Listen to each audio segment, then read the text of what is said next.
বৰমাত গৰিয়া মৰিয়া দেশী জাতীয় পৰিষদৰ সাধাৰণ সভা সংগঠনটোৰ সমস্যা সমাধানৰ দাবী সদৌ অসম গৰিয়া মৰিয়া দেশী জাতীয় পৰিষদৰ বাক্সা জিলাৰ সমিতিৰ অন্তৰ্গত বৰমা আঞ্চলিক সমিতিৰ উদ্যোগত বৰমা মাধৱপুৰস্থিত মাধৱদেৱ বিদ্যাপীঠ হাইস্কুল প্ৰাংগণত এখন সভা অনুষ্ঠিত হয়।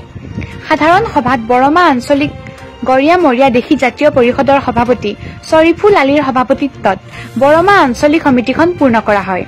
পূৰ্বৰ সভাপতি শ্বৰিফুল আলীক সভাপতি আৰু আটোৱাৰ আলীক কাৰ্যকৰী সভাপতি আৰু মইনুৰ আলীক সাধাৰণ সম্পাদক আৰু সহ সম্পাদক মকবুৰ আলী আৰু শাকিল আলীক লৈ ৪১জনীয়া পূৰ্ণাংগ আঞ্চলিক সমিতি গঠন কৰে। উক্ত সভাত উপস্থিত থাকি কেন্দ্ৰীয় সমিতিৰ সাধাৰণ সম্পাদক হাছিফুল ইছলামে সাংবাদিকৰে সৈতে হোৱা সাক্ষাৎকাৰত গৰিয়া মৰিয়া জনগোষ্ঠীৰ জৰীপ চলোৱাৰ বাবে দাবী জনায়।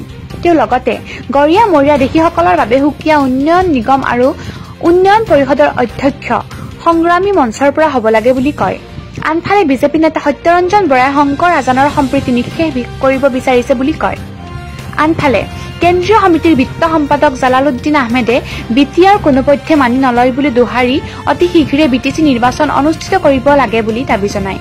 ইয়াৰ উপৰি সভাত উপস্থিত থাকে কেন্দ্ৰীয় সমিতিৰ উপসভাপতি জেম পাটগিৰি, আঞ্চলিক সম্পাদক ফাৰহান আলী চৌধুৰী, কেন্দ্ৰীয় কাৰ্যনিৰ্বাহক আলী আহমেদ ভৰালী আৰু বাক্সা জিলা সমিতিৰ সভাপতি আতিকুৰ ৰহমান, সাধাৰণ সম্পাদক ছিদ্দিক আলীকে ধৰি কেইবাজনো নেতা। বাক্সাৰ পৰা তপন ডেকা ৰিপৰ্ট, নিউজ অসম। বৰমা আঞ্চলিকত এখন কমিটি গঠন কৰিলোঁ। তাৰপাছত আমি বিভিন্ন প্ৰস্তাৱ ল'লোঁ। আমি আগতে কৈ আহিছোঁ আৰু আজিৰ তাৰিখত কওঁ যে বিভিন্ন ৰাজনৈতিক দলে গৰিয়া মৰিয়া দেশীসকলৰ লগত কেৱল প্ৰতাৰণা কৰিছে। তাৰ পৰিপ্ৰেক্ষিতত আমি এইখন চৰকাৰক, খিলঞ্জীয়াৰ কথা কোৱা এইখন চৰকাৰক আমি শিলডল ভাঙি খিলঞ্জীয়াই ভোট দিলোঁ, এইখন চৰকাৰত গাড়ীত বঢ়োৱালোঁ। এইখন চৰকাৰে গৰিয়া মৰিয়া দেশীৰ কথা নিৰ্বাচনী ইস্তিহাৰত প্ৰকাশ কৰিলে। তাৰ পাছত যোৱা বাজেটত এইখন চৰকাৰে গৰিয়া মৰিয়া দেশীসকলক সুকীয়া জৰীপ লগতে উন্নয়ন নিগমৰ কথা ঘোষণা কৰিলে। কিন্তু আজিৰ তাৰিখতো উন্নয়ন নিগম জৰীপৰ ক্ষেত্ৰত তেওঁলোকে একো কাম আগবঢ়া নাই। গতিকে আমি সদৌ অসম গৰিয়া মৰিয়া দেশী জাতীয় পৰিষদৰ তৰফৰ পৰা এইখন চৰকাৰক ধিক্কাৰ দিছোঁ। খিলঞ্জীয়াৰ বকচাত গাড়ীত বহাই চৰকাৰখনক আমি পুনৰবাৰ তেওঁলোকক আমি দাবী কৰিছোঁ যে অনতি পলমে গৰিয়া মৰিয়া দেশীসকলৰ কাৰণে সুকীয়া উন্নয়ন নিগম আৰু যিখন কাউন্সিল আছিল গৰিয়া উন্নয়ন পৰিষদ সেইখনৰ অধ্যক্ষ নিযুক্ত কৰিব লাগে, তথাপি সংগ্ৰামী মঞ্চৰ পৰা। লগতে আমি গৰিয়া মৰিয়া দেশীসকলৰ যিটো চেঞ্চাছ সুকীয়া জৰীপ অনতি পলমে তেওঁলোকে এই গৰিয়া মৰিয়া দেশীসকলক তেওঁলোকে সুকীয়া জৰীপৰে তেওঁলোকে চিনাক্তকৰণৰ ব্যৱস্থা কৰিব লাগে।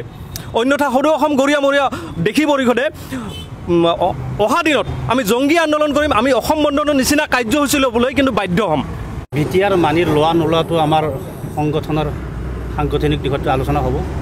আৰু বিটিআৰ যেতিয়া গঠন চৰকাৰে যেতিয়া BTC হাগ্ৰামা মহিলাই ডাঙৰীয়া, সৰ্বানন্দ সোণোৱাল ডাঙৰীয়া, প্ৰমোদ বড়ো ডাঙৰীয়াসকলৰ লগত যেতিয়া কেন্দ্ৰীয় চৰকাৰৰ নেতৃত্বত যি বিটিআৰ গঠন কৰাৰ যিটো তেওঁৰ কুচকাৱাজ, BTCত বসবাস কৰা ৩০ লক্ষ মানুহৰ যি ৰিপ্ৰেজেণ্টেটিভ কৰি সংগঠন, সেই সংগঠনবিলাকৰ লগত কোনো আলাপ আলোচনা নকৰাকৈ কেৱল মাত্ৰ এটা বিশেষ জনগোষ্ঠীক লৈ যি তেওঁলোকে বিটিআৰ ঘোষণা কৰিছে, আমি গৰিয়া মৰিয়া দেশী জাতীয় পৰিষদে আমি কেন্দ্ৰীয় সমিতিৰ ফালৰ পৰা আমি অসম চৰকাৰৰ কেন্দ্ৰীয় চৰকাৰক পুনৰ বিবেচনা কৰাৰ আহ্বান জনাইছোঁ।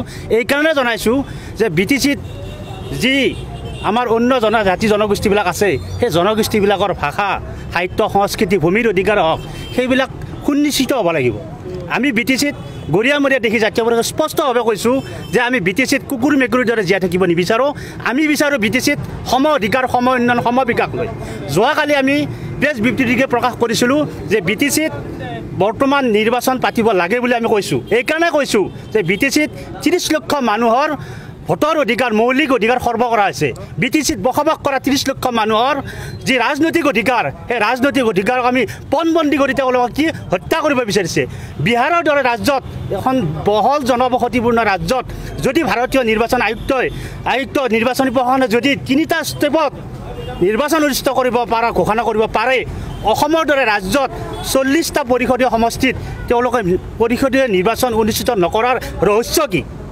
আমি গৰিয়া মৰিয়া দেশী জাতীয় পৰিষদ স্পষ্টভাৱে কৈছোঁ BTCত বসবাস কৰা 30 লক্ষ মানুহৰ জীৱন আৰু সম্পত্তি নিৰাপত্তা লাগিব BTCত বসবাস কৰা 30 লক্ষ মানুহৰ আবেগক লৈ যি তেওঁলোকে খেলা কৰি আছে সেই খেলা যাতে কোনো কাৰণত আমি মানি নলওঁ 30 লক্ষ মানুহৰ মৌলিক অধিকাৰ ৰাজনৈতিক অধিকাৰ সৰ্ব কৰিবলৈ আমি কোনো কাৰণত নিদিওঁ অসম চৰকাৰ লগতে ভাৰত চৰকাৰৰ আমি ক'ব বিচাৰিছোঁ যে BTCত অতি সোনকালে নিৰ্বাচন অনুষ্ঠিত কৰিব লাগে কাৰণ BTCত বৰ্তমান উন্নয়নৰ যি স্থবিৰতা সেই স্থবিৰতা আমি দেখা পাইছোঁ